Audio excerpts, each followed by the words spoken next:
been your favorite bad contract so far? Bad contract. Or like Jakob weird Poeltl. signing? Jakob Poeltl. Yeah, Poeltl. Contract. Poeltl extension. He got extended, bro. Can I 3 years, $87 million. Can I go retroactively and do the Brandon Ingram? Oh my God. Extension. Brandon Ingram. How's he getting paid more than like, Julius Randle? Poeltl's like legit. Right. Poeltl actually helps them. It's not that Poeltl's not legit. It's like, what are the Raptors doing? Sure. Like I would apply that to everyone. Like Poeltl, I'm like, yeah, I get that. Like that. Yeah. Like you need a big man. Like the rest of them, I'm like the Ingram one. I'm like, what are you doing here? Like that. And I didn't realize how much they gave quickly. Oh yeah.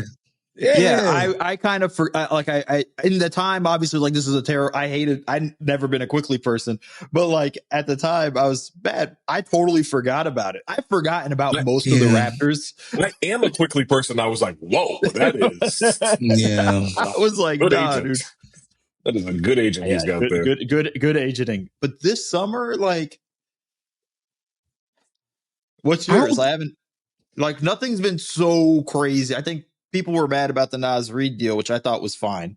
I think that's fine too. I think people would love to have Nas Reed on their team for that contract.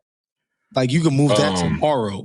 I thought he was getting 30, so it was. I thought he was getting 30 plus. I think he's going to replace Randall in like 2 years anyway. So, well, yeah, that's yeah. The Randall deal, I think is cheap. Like $33 million a year for Randall seems pretty cheap. It's about right. Yeah, I maybe has would rather. Brandon Ingram ever been as good as Julius Randle's been this year? No, never. Oh no! He's making way more. He doesn't even play. Masai. Yeah, you deserve to get canned, brother. Look, this is the thing. People are like, Masai's one of the best. I was like, he was one of the best. He was. He's been terrible for years. He stopped trying since the bubble. Like, honestly, that's been my biggest thing was he has stopped trying since the bubble. Like, all the way across. When they damn near beat Boston, that was like an overachieving team. Super fun team. But yeah, pretty much once Kyle Lowry like started declining, it was kind of like, the deals they got, the stuff they got back for Siakam and Van Vliet. They got nothing for Van Vliet. No, Siakam and Anunoby. Like, it's just like, and the fact they let Van Vliet walk, like, I immediately was like, this dude's done. Like, he's just fucking around now. The 6'9" vision or whatever was fucking awful. He's out to lunch. And then they drafted another 6'9" guy who can't shoot. I wouldn't say he hasn't tried since the bubble. I would say he doesn't have it anymore. This is a Jeff Petrie situation. No, that's fair. Jeff Petrie was the best GM in the league for the Kings for a long time, and then he just wasn't good anymore. And I think at a certain point, like the league just passes you by. Maybe he'll be good next stop. Maybe he'll like learn some things. Every 6'9" guy who can't shoot possible known to man. I mean, the length loss. The length. That's why he's going to end up in Orlando. That's why he's going to end up in Orlando. Oh, that's exactly love him. Yeah. That's like, one of us.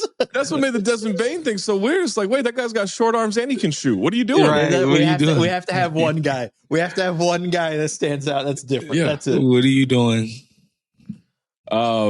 Yeah, Maze put this in the chat. This is the one where there are two that I'm like. Dennis Schroeder, 3 years, 45 to the Kings.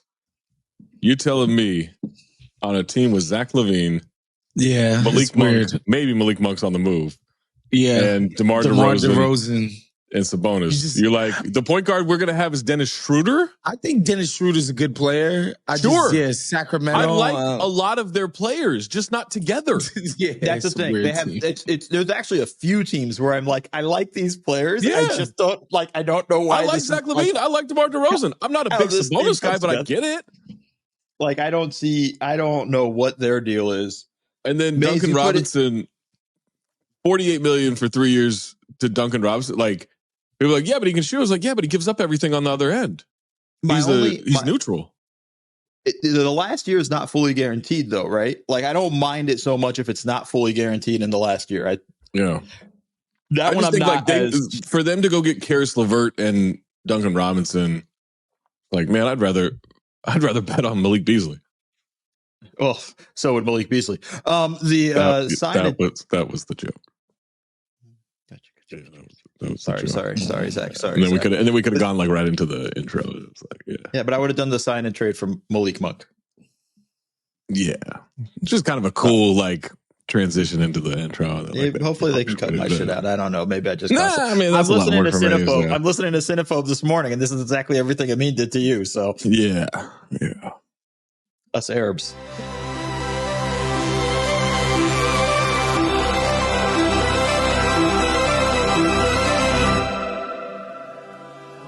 Do you believe? Welcome to the Do You Believe edition of Basketball Illuminati.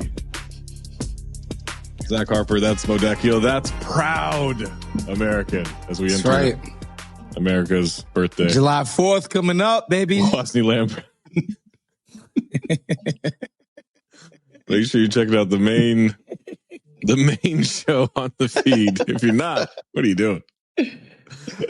Tom, Amin, Mays, keeping your third eye open. We're just asking if you believe in things. We got a good one today. We'll start off with our first topic, gentlemen. This one talked about on the radio a lot with Amin yesterday, so I'm very interested in your guys' take on this. Do you believe the Rockets and the Nuggets are now on the same tier as your world champion Oklahoma City Thunder? The Rockets have added Kevin Durant, Dorian Finney-Smith, and Clint Capella, extended Jabari Smith Jr., extended Steven Adams, re-signed Fred VanVleet, forming an extremely deep roster, still holding future picks from Phoenix and Brooklyn in case Giannis or another star gets cranky. The Nuggets, after losing key pieces every single offseason because their owner is cheap, unloaded our boy, Curious Michael Porter Jr. Mascot of the show is crazy. And a 2032 unprotected first round pick to Brooklyn for a tall shooter facsimile at half the price, Cam Johnson, and none of the podcasts. Then took the savings to bring back Bruce Brown, plus newcomers Tim Hardaway Jr., and they traded that deadweight in Dario Saric for Jonas Valanciunas, an actual backup center. This is all after they pushed the champs to 7 games while Aaron Gordon had a bad hammy and MPJ was hampered by a shoulder injury and just not being very consistent. So, Woz, do you believe the Rocks and the Nugs are right there with the Thund? Yeah, I feel like this is a trick question for me because I never thought the Thunder were some cut above everybody else. I actually did not believe the media line that this was a team that was unbeatable. They're going to win the next 4 championships. Oh my God, the unbelievable, unstoppable Thunder. Like, Indy should have beat their ass in Game 7. Okay. And their best player got hurt halfway into the first quarter. He was cooking these dudes on a bad wheel at that. We saw what the Denver Nuggets did in the second round. I just never thought OKC was somehow like the Durant Warriors. Like, I just didn't think they were that type of team anyway. So yeah, these teams in their conference vastly improving, I think puts them on a level playing field with the Thunder next year. 100%, I believe that. Bo? I actually agree with Woz. I think they're right on that same tier, especially Houston when you look at the depth they've added, right? Mm-hmm. They have 3 centers now while we have several teams without centers. They have, a lot of depth at wing. Not the Lakers, we'll get to the Lakers. Hold on.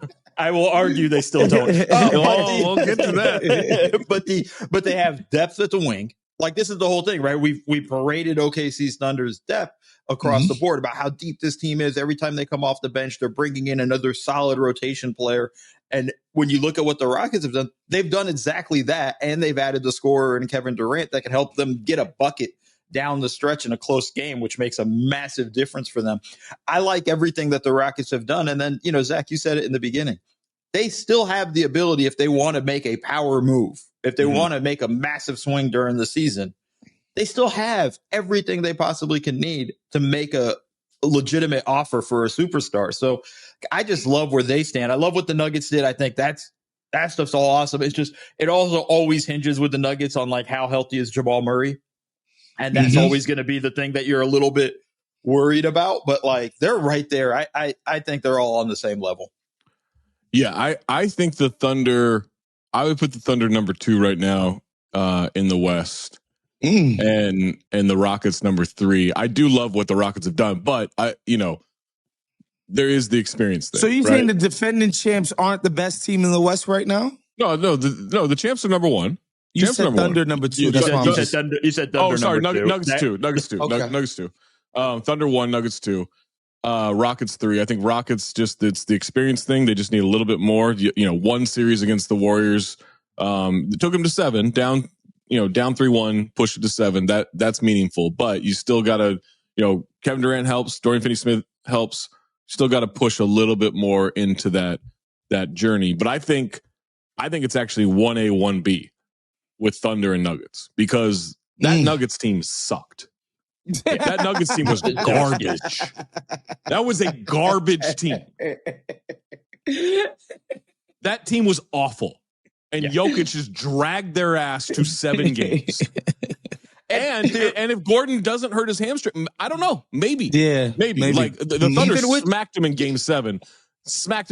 But with if Gordon is somewhat healthy. What was he doing out there, by the way? That was nuts. Tempting fate? I don't know. Yeah. Like, I get it. It's like, all right, our season's on the line. I'm a warrior, game 7 and all that, but bro. Yeah, no, you sit your ass down, man. This ain't gonna happen. Yeah. But Zach, not even that. They had leads in game 4 where they easily could have won and made it a 3-1 series. Like there was they were right there. Yeah, this wasn't even gone 7. I think people like think of it as like what I don't think people remember like that it was a 7-game series. I think people kind of just think of like, oh, Thunder did the and there's like, oh well, they smacked them by 40 in game 2 and they smacked them by 30 something in game 7, or at least they were up 30 something in game 7 or whatever. And so I think people kind of just think of like, well, the Thunder eventually handled them. But no, that like Denver could have easily won that series. And that team, again, garbage.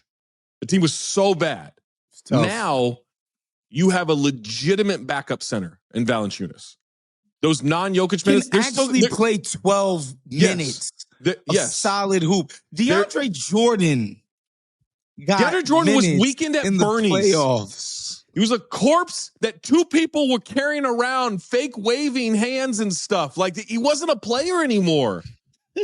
And that's not his fault. That is Calvin Booth and Tim Conley's fault. He shouldn't have been on the roster. They should have had an actual guy. And then they brought in Dario Saric, and my God, like December, they said, nope, you're not playing. Like, you're not good.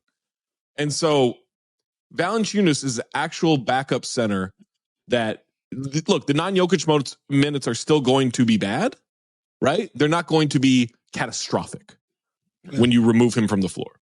You're not losing the game, most likely, in those minutes where you were before with all that. You might lose them by 5 rather than 15, right? And that's then you're not stretching Aaron Gordon to play backup 5 in big moments. Like, it just... Yeah. The roster is so much more well balanced now. I think you could look at a all that should have like, oh, why aren't you playing Jalen Pickett more? Oh, what about Hunter Tyson, whoever the fuck that is? Or what about when's Zeke Naji gonna get some minutes? Like, no, you don't have to do any of that shit anymore. You got Bruce Brown back. You got Tim Hardaway Jr. Yeah, like you got real players now, and no more wondering who's going to show up on the wing tonight. Cam Johnson there every fucking night. 39% from 3. Shows up as consistent as it gets. You're not averaging 20 by having a guy go for 41 night and 0 the next. Like there is no wild swing. You're getting 18 and 22, 18 and 22, 18 and 22. Like that. Cam Johnson is consistent. He is consistent. He's not the rebounder MPJ is. No, he's not. But he's a playmaker. Like he can move the ball, and he got like all these looks. You know who the assist leader, total assists on the Nets last year? No idea. Ben Simmons. Total assists. Oh my God. Played 31 games for them. Ended the season on the Clippers. Christ. Total assists. I wasn't ready for that. I wish I didn't take a sip. I saw that a few days ago and damn near pissed myself. I couldn't believe it. That's a crazy stat. It's not, but it's not now just Jokic is going to give him the ball. He might shoot 50% from three. It's just he's so much better suited to how Denver wants to play. Oh, my God. In terms of the movement, in terms of being able to move the ball. Cam Johnson's going to go nuts on that He team. can actually dribble it a little bit. Like MPJ, look, man, y'all know how we feel about him on this show. Every time that man handled the rock. We love him. He's a great podcaster. He's a great Snapchatter. He's one of the greatest podcasters of all time. I mean, that's undeniable. Look, it's Jeff Teague. It's Joe Rogan. It's Howard Stern. He might be coming. He's going to New York. He's coming after Howard Stern. He's going for Howard. King of all media has competition. Taking Howard out. I just want to say something about the Thunder, though, because obviously the question is framed around them and their status as the favorite. Obviously, they're the favorite. Yeah. Obviously, they earned the shit out of this championship. For sure, yeah. I think they're going to be better next year. They're going to be tough. At the same time, I think people are going to treat them differently. Like, you're not this cutesy up-and-coming thing now. Like, you got the target on your back. All of that, collegial, well, people going to be sick of that shit really quickly. Mm-hmm. So I think that matters. And another thing that we saw this, I don't know why the media insists on doing this. It's like, look at the cap sheet and look at the cap sheet and look at the, the draft picks and the Thunder are going to win the next 5 championships. And I'm like, guys, all of this stuff is cute now, but I promise you, being young, black, rich, and famous, there's better cities in the NBA suited to those needs. Mm-hmm. And even the guys who you say, these guys are married and family guys, even their families, their wives are going to get tired of eating dinner at Cracker Barrel, y'all. Like, there's just certain stuff that you cannot achieve over and over repeatedly. It's just going to get old. Like, this fun, family, collegiate, blah, blah, blah dynamic. It's cool now. I promise you, it's not going to last forever. Mark my words. The only thing, first off, fucking unbelievable was Look, I like Cracker Barrel. I enjoy Cracker Barrel.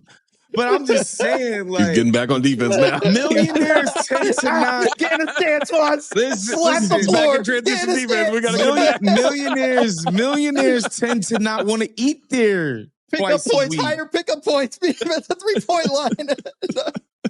Don't kill the messenger.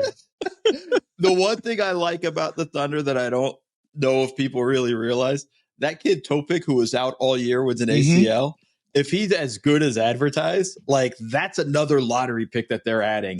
He's not as good as advertised, but he is good. Like, he's gonna be like, I mean, he can sling the ball. Like, he can really pass it. I'm curious, like, how they're gonna get him to defend, and he can't really shoot, although they do have, doesn't Chip England work there now? Yeah, Chip. So, I mean, him working with him for a year.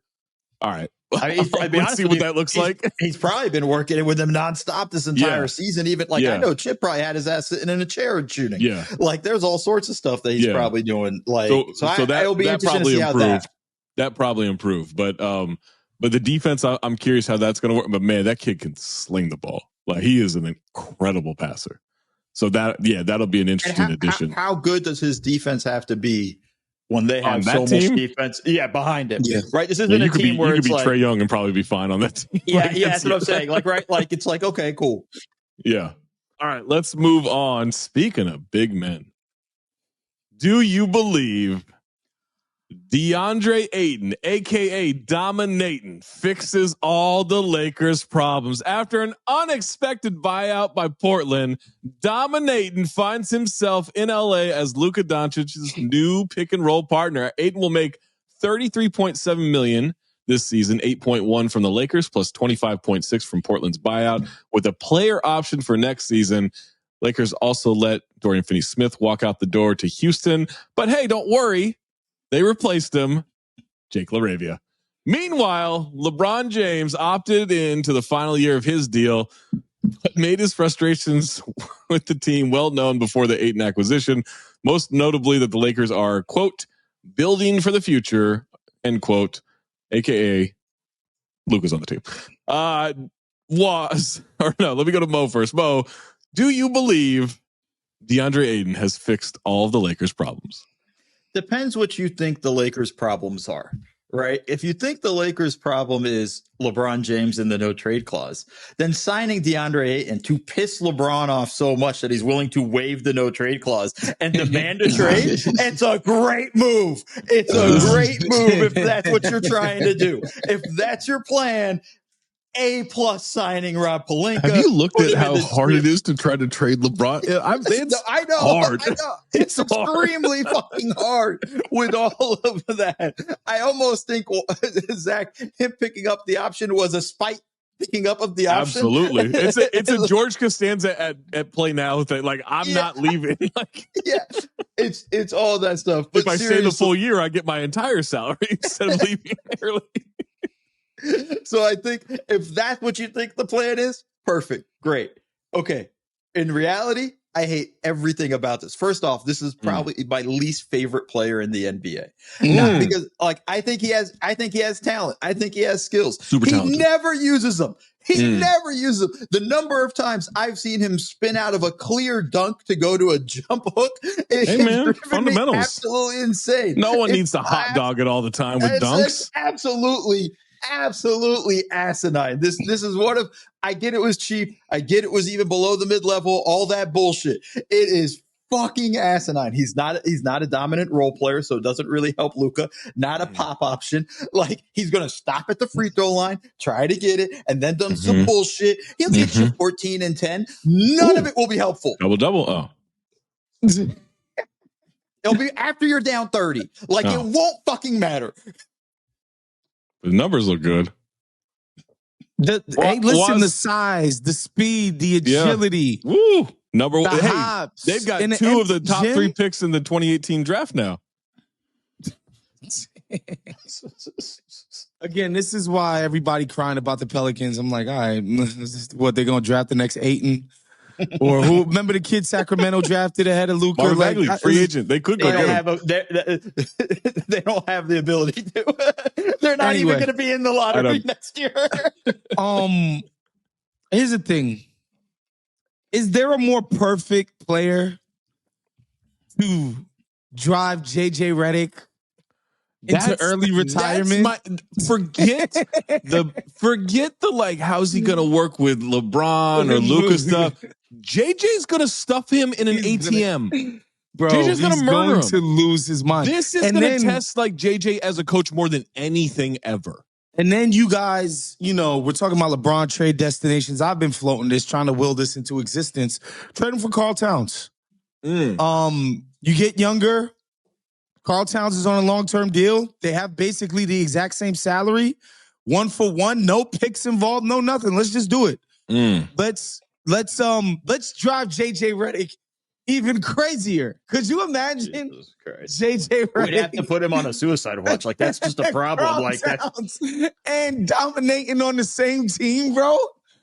I mean, you can play 2 bigs. Which ones are the two bigs? Which ones are the bigs? Look, that's part of the mystery, Mo. The opponent doesn't know on any night. Big. He's the only one that plays in the post. I've heard you float this a few times. That's fun. Honestly, I'm more in line of like, just go get Anunoby and Bridges or something. I told this story. On the radio yesterday, but I think it's a perfect encapsulation of Deandre Ayton. December, took my nephew to a Blazers game. My nephew lives in Australia. He's getting into the NBA. First NBA game, right? So my nieces took my nieces to an NBA game a few years ago. They loved it. It was like this great moment. It was actually a game, Dallas and Portland. It's the game where, I don't know if you remember, Luka hits this like crazy 3-pointer in the corner to send it to overtime. Like, it was a really fun game, right? So we took them to that. So we take them all to this game in December, see the Blazers, and so it's my sister, it's my brother-in-law, it's my nieces and my nephew. And at one point, maybe first or second quarter, my sister, who knows nothing about the NBA, nothing about basketball, absolutely nothing, right? The only basketball she knows is like watching my nieces play organized basketball. She leans over to me and just goes, "What's up with number 2?" And I'm like, "What do you mean?" She goes, "What's going on with him? Doesn't seem like all that interested or engaged." She's talking about Ayton. She has no idea what she's like watching in terms of like but she points, like she clues in on this, like, hard enough. that he is disconnected from everything else that is happening in this game. That's the Deandre Ayton experience. Have you seen that clip of Jokic like getting an offensive rebound that's been floating around? Yeah. KD's fighting he was already inbounding the ball. Yeah. Like he's already in position to inbound, and it's like there's a live ball directly in front of him. He's like, "No, but I want to stay. I don't want to have to run back over here to inbound." He knew what time it was anyway. He's like, "All right, what am I going to do? I'm going to stop this? Come on. Let's just get this going. Let's get our offense going." That's you know how you know the Ayton thing is bad. The Laker internet hype machine is struggling to get behind it. They're not even selling like, "Hey, number 1 pick. He's only 26 years." Like they're not. They don't even believe it. They're not even. They're done. This hype machine tried to tell me that Jackson Hayes and Derek Lively II are similar. Fucking 6 months ago. They're not even trying to sell Ayton right now. That's where this is. They have to have their meeting at Summer League. Like, how are we going to do this? Yeah, that's the thing. He is super talented. Yes, he has the body and the athleticism and all this shit. He's super talented. That's exactly what drives you crazy. Like, "Oh, you're so mean about this." And it's like, look, if he didn't have a lot more, we wouldn't care or say any of this stuff. It's the fact that there's like so much more there that if he just gave a shit. And I get it. For him, it might just be, look, this is a job. I'm fucking tall. I'm athletic. I'm skilled. What he could work on. He said, I'm a max player. What do you work on when you're a max player? The problem was the goal was to get to the second contract, right? Yeah. Like that was always his goal. And he got to it. And now he's good. And he threw goals and all that stuff. He's put 172 in the bank. He's good. Crazy. What's he gonna like? What are you gonna tell him? Wait, his second deal was 172? No, that's total. He's put like between his first 2 deals, 172. His rookie wage would probably be like 40 or something like that, or 30 something. Probably like closer to 50, I think. Right? Jesus. Oh yeah, he was the number 1 pick. Oh my god. Yeah. Probably closer to 50, and then I think he got the 4-year max was like extension. 130 or something like that. No, but Maze, that doesn't count. What's coming to him? What's coming to him with his buyout? With this so buyout, it is like 170. Yeah. Just the one thing for me is like, couldn't the Lakers just go get Precious Achiuwa instead at just like the vet minimum or something? Like it was like you're almost just better off in that sense than bringing him in just for the pure frustrations of it. Like, let's just stop with the bullshit that all these teams always think I can fix him. I can fix him. We got what we need here. I don't mind I don't mind taking a swing. He just can't be your only swing. Yeah. It can't be your only swing. The Lakers are that girl that's dating a club promoter. And it's like, no, I'm totally going to turn him into like a respectable. He's not being doing coke. Stop. Yeah. For me, it's like, all right. Let's good luck to the next topic. I wish you the best. Which team do you believe has the most mortgages on their future? Live comes at you fast in the NBA. The Phoenix Suns and Milwaukee Bucks went from meeting in the 2021 finals to trading all their assets for star players and giving those star players away. Brooklyn Nets turned Kevin Durant into 10 picks, 2 swaps, and Curious Mike. The Suns turned KD into Jalen Green, Dylan Brooks, Common Maluach. That's it. The Bucks waived and stretched Damian Lillard. The Suns don't even have that option for Bradley Beal. Neither Phoenix or Milwaukee have their own pick unprotected until 2031. Then you have the Pelicans, who traded an unprotected 2026 to the Hawks in order to move up 10 spots and select Derek Queen. Does mortgage mogul Matt Ishbia retain the belt for most fucked up franchise, or has a new contender emerged? By the way, this is what I heard happen with that Hawks Pelicans deal, is that the Hawks just said, all right, we want a pick. And the Pelicans just said, okay. That was the negotiation. Tough. I don't know if that's true. That's tough. But that's what I heard. That's some part of the deal type of bullshit. Like, yeah, cool. That's some part of the deal. Tough for my argument that this isn't the end of the world for the Pelicans. That's a tough blow to that argument. That could be bullshit. I don't know if that's true, but that was what I heard from a reputable source. The problem is, Zach, whether it's bullshit or not, is that it's believable. Yes. It's the fact that it's like, totally makes sense. The fact that I didn't immediately go, no, come on, man. I was like, tough. Yeah, I could see it. We all just kind of went like, that's probably how it went. Man, like, it's maybe there was a pause for a second, but that's about it. Like, so here's the thing about the Miles Turner thing, and it's an unfair, but it's still an accurate way to look at this Miles Turner. He's costing them $49 million. It's true. Yeah, he is because you stretch Dame to sign him, so it's the 27 on top of the 22, or 27 on top of 22 for 5 years. Yeah, well, but it's only 49 a year for 4 years with Miles, and then it's just 22 for no reason on the 5th year because Miles will be gone. Man, I kind of think it's Milwaukee here. It is Milwaukee. It's Milwaukee, and it's gonna be a matter of does Giannis, and I don't mean this as like, well, he has to reward has to reward them by just tanking the rest of his career and staying there. Does he at this point? No, get the fuck out. No. So first off, I think it's the way I looked at the question. It's which franchise player do you think gets you more in a trade, right? Giannis, Booker, or Zion? The guy that gets you the least is the franchise that's the most fucked. And I honestly think that's New Orleans because you don't know the situation with Zion's health.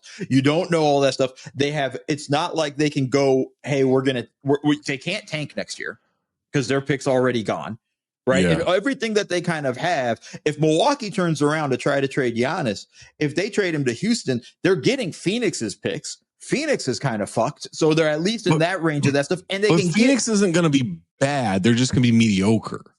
But in the West, that's really tough, right? Like but that still down. Puts you in like the 8, 9, 10 range in the lottery, right? Which you can still win, but it's not like fucked.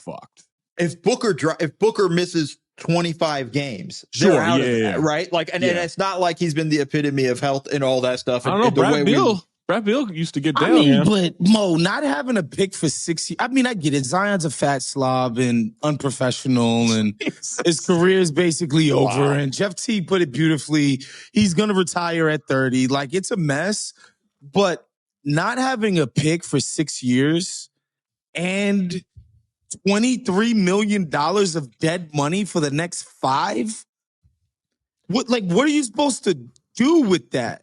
No, they're fucked right now. But like, if they turn around and flip Giannis, they're going to get some young players and some draft picks out of that. Like, that's actually a win for them. My thing is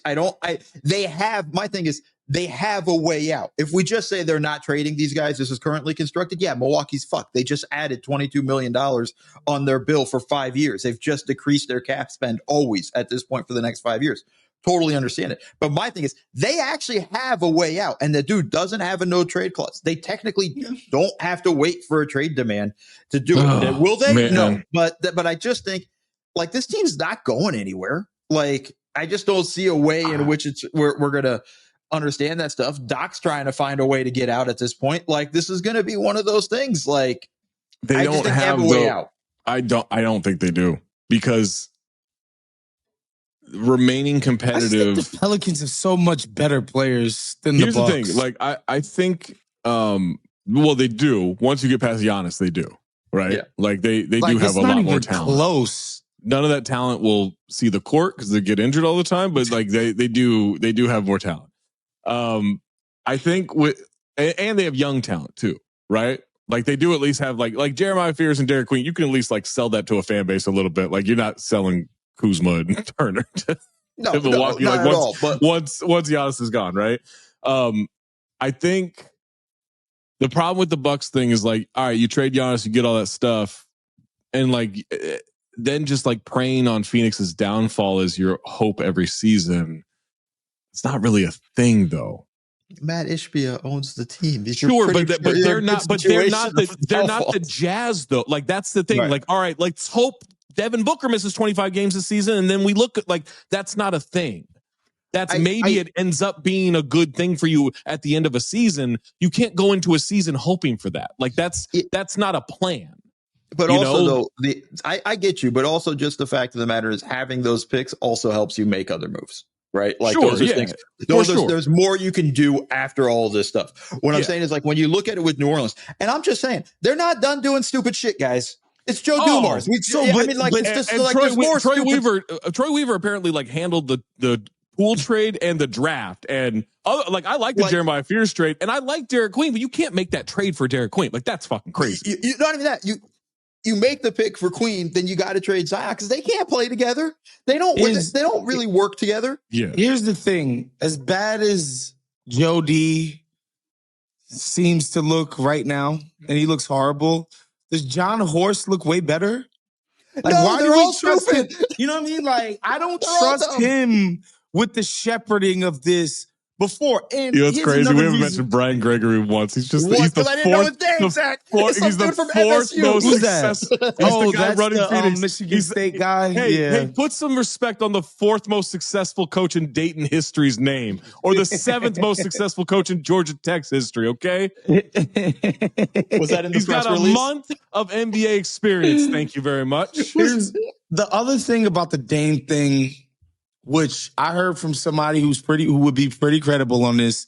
Like Dame would have had to seriously consider opting out of his deal next year for the flexibility to be like, this is a burning, sinking ship. Mm-hmm. Yeah. Like he would have had to strongly considered opting out of the deal. Of 60 like 50, million. 60 million, 58, 60 million, That they just decided to light on. They said, fuck it. Who cares? We got to get Miles Turner in here. Don't get me wrong. The whole the thinking from the Bucks the whole time is just they had to take a swing. They had to take a swing, right? Like it's incredibly dumb. I'm not excusing anything that they've done. I just think they have a better asset. They got Giannis, and hopefully they get Gary Harris. Start to dig them out of stuff. Like that's really the hope of everything that they have. You know, and I just think when I look at Phoenix. Like Phoenix also trading away all their draft picks constantly. They go get Mark Williams. Like, okay, cool. Sure. Him and Maliwatch is a while away. Maliwatch is a legit prospect. Booker is a guy who is there, like wants to be there and is like young and legit, like top 15 player in the world, right? Like no one's looking at him as like, hey, in the next year he may want out. I know the internet's like, hey, maybe with his Durant that he doesn't want to go. No, that's not. Yeah, what I heard is he's made it clear. Yeah. What I heard is he is trying to be in Phoenix for sure. Yeah. Now Ishbia is. I mean, that's a different story. Yeah, he's a horrible owner. But we're throwing in that wild card. Yeah, but I mean this situation. I think the Bucks are in the worst spot. The thing, the funny thing is, there's this Nuggets fan who will like DM me every once in a while, and he, a while back he had asked me about Curious Mike and everything. He's like, it's just an immovable contract. And I was like, and this is before I knew anything was, I was just like, hey man, it just takes one asshole, right? Like that's the thing. It just takes one guy. It was never immovable. It takes one team, one idiot, whatever. And then the trade happens. I had forgotten I'd had this like little exchange with him. And he goes, you're right. It just takes one idiot. And I'm like, oh yeah, I did say that. Brooklyn's got a confusing thing going on too. Here's by the way, thing with Zion. They don't know it just takes one team. It just takes Sacramento. How? Like it just, all three of these teams should be calling Sacramento every day. Teams. Yeah, hey, how you guys doing? Phoenix today. Yeah, Phoenix should be calling. Should Phoenix be calling about Zion? I guess they should be calling each other. Can the three teams work some 3-team deal with it? Yeah, Oh God, what a mess! But this is why the NBA is great. This is amazing. It'd be boring if everybody was run well. We have so many dumb teams. This is what I wanted to ask you. When are the owners going to step in on this trade 6 million picks thing and make it illegal for them to do that? Oh man. I mean, I don't see it. You know why? Because it's all the small market teams that are, for the most part, benefiting from it. Mm-hmm. And I think it's there. Like, that's like the Oklahoma City Charge, right? Like, every time they have a campaign, yeah, but if Oklahoma OKC City gets so good and unbeatable from this, the rest of the owners will gang up on them. But they can't. But they've already solved that with the CBA, right? Yeah. Like, that shit's coming. They're about to pay. They're about to pay Shea $71 a year. I know, but like at the same time, this same CBA is making it so that Minnesota can't keep Nickeil Alexander-Walker. Sure. Yeah. You know what I mean? Like, it's so the hope that I have is because the problem was Minnesota, big market Minnesota. Why would come on, 17th market or whatever they are. Why should they be able to keep Nickeil Alexander-Walker on the roster? That's a 4-sport market, Waz. You're so insane. They're so Wild, fucking the Vikings, insane. the Twins, the Wolves. You gotta keep that at bay. The Lynx. Come on, the Gophers. I think they had a roller derby thing going at once. Like, you gotta come on. Yeah, Twin Cities. You gotta take them down. I think my hope is that in the next collective bargaining agreement, because they're not going to peel it back. They never peel it back. They just tweak or add to it, right? So they're not going to take away the second apron. It's a hard cap. They want a hard cap. Yeah. By the way, the Lakers, I believe, are hard cap now, right? Yes. Aren't the Lakers hard cap? So. Yeah. I think so. I think so. Okay. So, I think they only have like $5 million of room to like do anything the rest of the season, trades or otherwise. Desperately need a wing and a big. Yeah, they sure do. So I think Austin Reeves is gone, right? They got to trade Austin Reeves. Yeah. Anyway, that's a different topic for a different day. My hope is that they will tweak this second apron thing, and only a percentage of your drafted re-signed talent will count towards it. Like 75% of, like, you draft Shea Gill, or you draft Chet Holmgren, you re-sign Chet Holmgren, and it's like only 75% of his money counts towards these taxes and stuff. That's what it should be. You shouldn't get penalized for drafting well and keeping your talent. Developing your talent. That's ridiculous. You go sign players and keep them. You go trade for players and keep them. Sure. Lakers go trade for Luka Doncic and keep re-sign. Yeah. Tax the fuck out of that. I get it. I get that totally. If you want to stop teams from doing that. I mean, I don't get it. I think it's loser mentality, but whatever. Yes. Like that's all right. That's what you want to protect against. Sure. But you're going to penalize the Wolves for getting it right with Anthony Edwards, or the Thunder for getting it right with Jalen Williams and Chet, or any of this stuff. That's fucking dumb. That's so dumb. That's so against what you claim to care about of not wanting player movement. I never understood why it wasn't included in the last CBA. Because they're fucking idiots. There was stuff that was discussed and talked about over and over again in that sense. Like, it was brought up so many times that this shouldn't count against you. Like, just look at the fact that Boston has to really basically throw away their championship roster. Even if Tatum was healthy, this was coming. We knew that there were moves coming. Oh, how bad to this extent this summer, but it was coming. Happen. We knew it was coming in all that regard. They were at least getting rid of Drew. Yeah. Yeah. You know, and I think that's kind of just the situation where it's Drew Holiday makes more than Julius Randle. That's going to do it for us. Make sure you check it out on all of Waz's work on Ringer NBA show group chat. Make sure you check out all of those breakdowns on social media. Make sure you're checking out the Bounce free NBA newsletter. We're down to stealing money. He's been stealing money. A week, I've been trying to tell y'all that. TheAthletic.com/theBounce. Keep your third eye open.